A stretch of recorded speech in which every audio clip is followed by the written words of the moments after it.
Le damos la bienvenida a la doctora Clea Guerre, representante del movimiento Flora Tristán, y vamos a tratar con ella el tema de la violencia con la mujer. Doctora, bienvenida, muy buenos días. Buenos días, gracias por la invitación. En primer lugar, quisiera saber si escuchó usted estas declaraciones de Marisa García en el Congreso de la República, que ha traído tanta cola, inclusive sacamos acá un informe acerca de eso. ¿Y cuál es la opinión suya o per se la opinión de Flora Tristán al respecto? Bueno, sí, se ha escuchado, ¿no?, a través de medios y, bueno, la opinión es de un total rechazo, ¿no? No se puede señalar o culpabilizar a la víctima de una situación de agresión o de violencia, ¿no? Entonces, esto está contra todas las obligaciones internacionales que tiene el Estado, digamos, en materia de derechos humanos, está incluso contra la legislación, ¿no?, porque está previsto que se debe de proteger a la persona, en este caso a las mujeres que son violentadas, ¿no?, y sancionar posteriormente a la persona que agrede, no una culpabilización de la víctima. Esto estaría reforzando estereotipos, está reforzando muchas veces barreras que tienen las mujeres cuando acuden a denunciar, ¿no?, que operadores y operadoras tienen similar pensamiento a la congresista, ¿no? Ahora, lo preocupante, doctora, es que ella asume la presidencia de una comisión que está muy vinculada al tema, ¿no?, y que todo lo contrario, su perfil tendría que ser totalmente distinto. Así es, o sea, ella es presidenta de la Comisión de la Mujer y la Familia, ¿no? Y es una comisión que tiene que emitir opinión técnica para proyectos de ley para mejorar todo el sistema, digamos, de atención, de protección a las mujeres que viven situaciones de violencia. Entonces, realmente sí es muy preocupante y por eso ha habido, incluso en redes sociales ha estado circulando peticiones de pedir de que ella sea parte del cargo, ¿no? Ahora, por otro lado, vayamos un poco a los acontecimientos recientes que han tratado de hacer campaña y fuerza para que esto disminuya. Tenemos la marcha Ni Una Menos, donde digamos que la primera fue espectacular, fue algo verdaderamente nunca visto antes por temas relacionados a la lucha contra la mujer. El segundo ya bajó muchísimo y ahora se anuncia uno tercero. Me parece que el tema de las marchas ya tendría que ir por otro orden y tendríamos que pasar a otra etapa, que se corre mucho riesgo que una tercera marcha de Ni Una Menos sea con mucho menor dimensión que la segunda. O sea, se nota que hay una curva descendente y que el tema estaría en otro escenario, ¿no? Sí, bueno, primero que la movilización de la ciudadanía por estos temas viene desde mucho antes de Ni Una Menos, ¿no? Que sí fue muy importante Ni Una Menos, como has referido, que el año pasado haya sido algo tan masivo, que haya involucrado a otros sectores que tradicionalmente no se involucraban, ¿no?, como principalmente medios y muchas figuras mediáticas, tanto de la política como del espectáculo. ¿Esto fue bueno? ¿No? En cierta medida yo creo que aportó a que se ponga en debate constante en la agenda pública constantemente el tema, ¿no? Pero sí es un riesgo de que vaya disminuyendo la cantidad de personas, pero digamos, este tipo de marchas y movilizaciones por el 25 de noviembre se dan en nuestro país desde hace más de 30 años, ¿no? Entonces va a haber ocasiones en que van a ser pocas personas, ocasiones en las que van a ser más, pero yo creo que es una vía legítima de la ciudadanía de reclamar y visibilizar, ¿no? Es una manera, es un camino, pero a la par yo creo que no se debe dejar las otras vías que se vienen trabajando también, como es la incidencia para tener modificaciones o políticas adecuadas a la realidad diversa de nuestro país. Así también como exigir, por ejemplo, que esta legislación que ya, digamos, va de avanzada, que ya es una mejora respecto a la anterior, pues tenga una aplicación real, que quizá ese es ahorita el mayor obstáculo en que nos estamos enfrentando, ¿no? Que operadores y operadoras de justicia no tienen todavía conciencia de este cambio de tratamiento de la violencia y todavía no vienen aplicándola como se espera, ¿no? Acá justamente hoy en el programa tocaba dos temas en los cuales si se cumpliera el marco de la ley no habrían problemas como los hay. Le cuento, uno por ejemplo es de los discapacitados y la posibilidad real que tienen de trabajar en el 5% de las empresas estatales y en el 3% de las privadas. Si se cumpliera no habría un solo discapacitado sin trabajo. Si se cumpliera el marco de la ley de órganos y verdaderamente la gente que dice voy a donar mi órgano se cumpliera, tampoco habría ese problema. En el caso del marco legal de protección a la mujer, ¿qué es lo que no se está cumpliendo, por ejemplo? Por ejemplo, el no aceptar la denuncia de las mujeres, bueno, que eso igual venía de antes, o el exigir, por ejemplo, un reconocimiento médico legal del Instituto de Medicina Legal para iniciar o terminar de armar el informe policial o el atestado policial, cuando la legislación es bien clara en que cualquier certificado, incluso de un establecimiento privado o un establecimiento de salud nacional, o sea, un centro de salud, un hospital igual, es válido como referencia para el primer momento, que es darle la protección a la víctima. Si vamos a esperar a que llegue el informe médico legal, pues vamos a esperar tiempos que van a poner en riesgo excesivo a esta persona. Entonces, digamos, eso que está tan claro en la legislación no se está cumpliendo.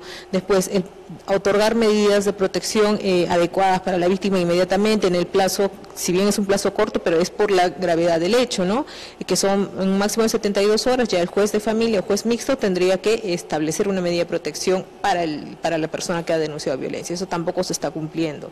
Tampoco se cumple que la policía tenga en un mapa georreferenciado las personas que han denunciado y que tenga una línea personal directa para comunicarse y hacer un monitoreo de que ya sigue bien, si la medida de protección fue que la persona agresora se aleje, que no se comunique si eso se está cumpliendo, o sea, para que puedan cumplir su rol, tampoco eso no se ha implementado. El monitoreo es fundamental, Exactamente. Porque la represalia inmediata puede ser peor. Exacto, entonces esto que está ya contemplado en la ley, por ejemplo, todavía no se implementa, ¿no? Hay múltiples factores, por ejemplo, no hay presupuesto pues para que tengan estos mapas georreferenciados, pero podría haber otras alternativas, no sé, utilizar aplicaciones o mapas en físico y tener como ubicación, no sé, con puntos, con banderines de dónde está la persona. Que hay una intención al menos de ver cómo se puede monitorear ese seguimiento. Claro, o sea, falta todo eso, ¿no? Digamos, hablando de nivel policial. A nivel de judicial, también, bueno, tenemos lo que ahorita es una dificultad, digamos, para zonas rurales, cómo trabajar reconocimientos médicos legales, si todas las cámaras GESEL para los casos de violencia sexual contra menores de edad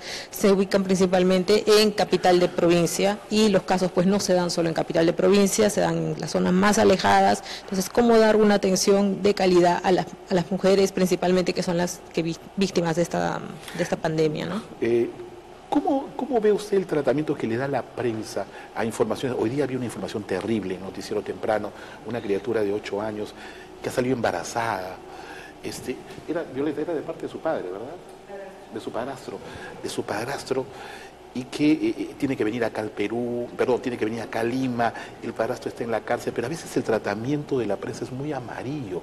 Si bien es cierto, son cosas que tienen que saberse, debería un poco más de orientarse, creo, a la sanción que debe tener ante una falta tan demencial como esta, más que hacer alarde del seguimiento que se le puede hacer a la criatura o a la víctima. Correcto, se tiene que tener especial cuidado con estos casos y sobre todo porque es menor de edad, es una niña, entonces su identidad debe ser completamente protegida, ¿no? O sea, ir comunicando, igual que hubo un caso hace unos meses, un caso de Cajamarca, que ella llegó a Lima y generar toda esa presión mediática no es lo más adecuado. O sea, lo adecuado sí es informar, hubo este hecho, esto está sancionado, en qué va el proceso, exigir quizá, como señala, una sanción clara, oportuna, ¿no?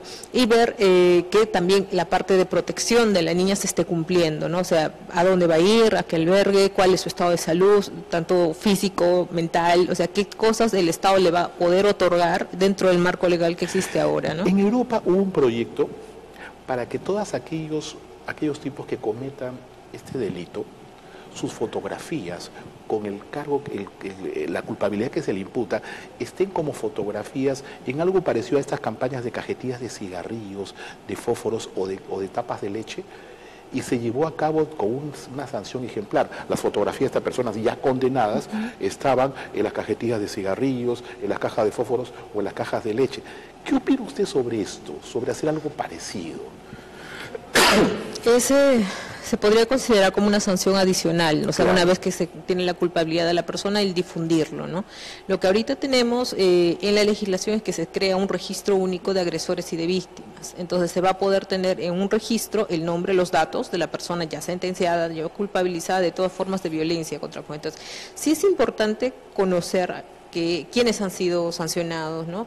Porque todavía es muy probable que vuelva a reincidir en una situación similar, ¿no? Nuestro sistema penitenciario no está atendiendo ni en este delito ni en otros, digamos, a una real resocialización de las personas. Son muy pocos los programas que están destinados a ello y, digamos, para el caso de violencia de género no está, digamos, no conozco yo que hubiera un programa específico para tratar de resocializar. Ahora, otro punto, doctora, importante es, veía también un caso de una señora cuya niña, una jovencita, había sido abusada por el padrastro y la señora decía que no, que el padrastro era muy bueno, y se notaba que había una intencionalidad adicional en el sentido de que no vaya preso porque si no, ¿acaso quién mantiene a mis hijos? Él es el único que trabaja. Hay muchas circunstancias en las cuales esta es la razón y el móvil, porque a veces inclusive de una manera incomprensible, pero se da, que la madre de la víctima dice, no, no has pasado nada, no lo metan preso. ¿Qué hacer en una situación como esta donde la víctima es la única que es la palabra de ella contra de su propia madre y el victimario? Bueno, sí son situaciones recurrentes, pero en este caso primero es que a quien se tiene que tomar en consideración es a la víctima, ¿no? Por más que sea menor de edad. Igual, aunque sea solo su palabra también es una prueba, porque generalmente en este tipo de delitos no es algo público en el que vayamos a encontrar testigos. Entonces se tiene que valorar su declaración de ella, se tiene que valorar su evaluación psíquica, psicológica, al igual que del agresor, y sobre todo se tiene que dar una protección a esta víctima, por ejemplo, si es menor de edad, de que pueda encontrar, ya sea en algún servicio del Estado, un espacio donde poder estar durante todo el proceso, porque si va a estar durante todo el proceso todavía, digamos, con la madre que tiene esta idea por X razones o motivaciones de tratar de negar lo sucedido, estaríamos violentándole incluso a la niña, ¿no? Estaríamos, dudando de su credibilidad, y poniéndole en una situación de riesgo. Ahora, también. digamos que en el caso de que la madre diga, mi esposo no es culpable de este tema, el esposo va preso, y ante esta situación la niña, la víctima, sea niña o adolescente, ¿regresa con la madre pese a todo esto? En principio regresa, pero lo que hay sí son procedimientos que tendría que para quitarle la tenencia, para llevarla a un albergue, o sea, existen las vías. ¿Qué sería lo más recomendable? Es probable que sea lo más recomendable, pero también hay que ver cuál es la real capacidad que tienen los albergues en nuestro país. Y muchas veces se ha escuchado también noticias de, digamos, maltratos en algunos albergues. Entonces, es preocupante y sí, por eso se exige que mejore esta capacidad de respuesta del Estado, ¿no? Para poder atender estas situaciones particulares que lamentablemente son muy recurrentes, y porque, digamos, dentro de las formas de violencia, en la violencia sexual principalmente está hacia niñas y adolescentes, y los agresores principalmente son familiares, ¿no? Yo, al margen de mi condición de periodista y siguiendo los acontecimientos que le implican per se a mi país, yo tengo la percepción, doctora, que estamos peor cada vez en este tema. No sé si es una percepción equivocada. ¿Usted qué me dice? Mire, no se podría decir que tajantemente, digamos, se ha incrementado el número de casos. Eso no podríamos decirlo abiertamente. Si bien hay más número de denuncias y más número de registros, por ejemplo, de feminicidios, pero esto también podría ser una señal de que las personas conocen que estos son hechos que se pueden denunciar, conocen que se puede reportar, y por eso se está incrementando las cifras visibles, ¿no? Lo que sí muchas veces son las manifestaciones, o sea, hay formas ya más extremas de violentar a la persona, ¿no? Hemos escuchado de uso de ácidos, de, digamos, de un ensañamiento con el cuerpo, ¿no? Que también se está dando. A usted, representante de Flora Tristán, cuénteme un poco sobre la labor de la institución en estos momentos, en lo cual yo como periodista tengo casi 35 años y siempre, desde que recuerdo, siempre hemos recurrido a ustedes como una institución bastante seria al respecto, pero cuénteme las actividades que están desarrollando al respecto últimamente. Bueno, nosotras somos una ONG, trabajamos ya cerca de 39 años en el país. Tenemos 4 áreas, digamos, la que está más relacionada a estos temas de violencia es la de derechos humanos, y dentro tenemos un servicio de orientación legal. Entonces nosotras damos orientación legal 3 veces por semana en la comisaría de familia, que está acá en Cercado de Lima, a la espalda del Palacio de Justicia, de las mañanas de 9 a 1, y también absolvemos consultas que nos llegan por correo electrónico o por teléfono, ¿no? Pero a la par de este servicio, digamos, de orientar y derivar a los servicios estatales. Es gratuito, o sea, pueden hacernos la consulta, nosotros le vamos a dar la respuesta y derivarla a los servicios del Estado para que ¿Tienen que entrar por las redes sociales a Flora Tristán? También pueden ingresar, y por el Facebook de Flora también nos pueden dejar a través de un inbox la consulta, y les vamos a dar el correo de la persona que le estaría dando la respuesta para que puedan tener una comunicación más directa. Qué importante. Así es. Y adicionalmente a eso lo que estamos haciendo es trabajar proyectos de desarrollo con mujeres de Lima, pero también de otras regiones, para que ellas conozcan, digamos, cómo son estos procedimientos de violencia y de situaciones conexas que vienen, para que ellas puedan a su vez informar a otras mujeres y también hacer incidencia, ellas puedan hacer incidencia en sus gobiernos locales para que haya, por ejemplo, hogares refugio, medidas o programas también desde el gobierno local para lo que es la prevención de la violencia, para la atención de la misma, ¿no? Establecer, digamos, nuevamente los hogares refugio o algún tipo de programa de mejoramiento económico. Cifras, por ejemplo, en qué lugares hay mayor incidencia de violencia? Las cifras que manejamos son las mismas cifras del Estado, las oficiales, entonces dentro de denuncias, la región con más denuncias pues es Lima, pero también es por la cantidad de población que estamos acá. Sí, muchas veces está, me parece, está Lambayeque, Ancash, Junín, Ayacucho, ¿no? Pero sigue siendo un mal de todos, creo, en el Perú, ¿no? En todas las regiones existen situaciones de violencia, en algunas está, digamos, más alta que en otras se está sumando a procesos anteriores de violencia durante el conflicto armado, ¿no? También son zonas en las que también la violencia, digamos, contra las mujeres también es alta, ¿no? Entonces, ¿hay una presencia del Estado? Hay presencia del Estado, yo creo que ha mejorado la presencia del Estado, por ejemplo, el Ministerio de la Mujer a través de los centros de emergencia mujer que tienen su servicio integral de atención, está ya en todas las regiones. ¿Ha mejorado? Ha mejorado, está también casi en todas las provincias. ¿Meses con este gobierno? No, eso ya es del anterior gobierno y ahora, ¿no? O sea, ya casi todas las provincias también tienen un centro de emergencia mujer y ahora lo que entiendo es que están tratando de llegar también a nivel de distrito, pero, ¿no? Digamos que a nivel de leyes se está legislando. Se está mejorando. A nivel logístico y de acá estamos para servirlas en una situación X, pues hay.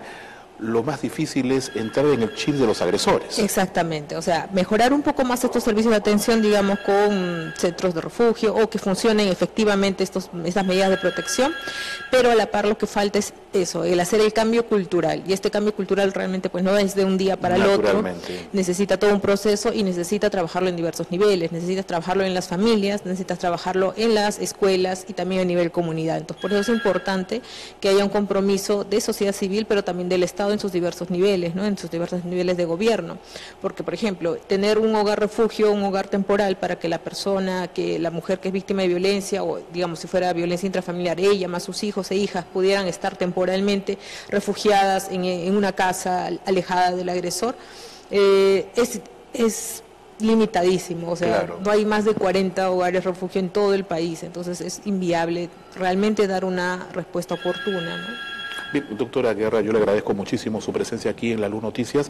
Siempre es importante, creo yo, que instituciones como Flora Tristán luchen por el trabajo que necesita la mujer de respaldo institucional, no solamente en el primer poder del Estado, no solamente con el Estado mismo, sino también con instituciones como ustedes. Muchísimas gracias. Gracias a ustedes. La Luz Noticias siempre su casa.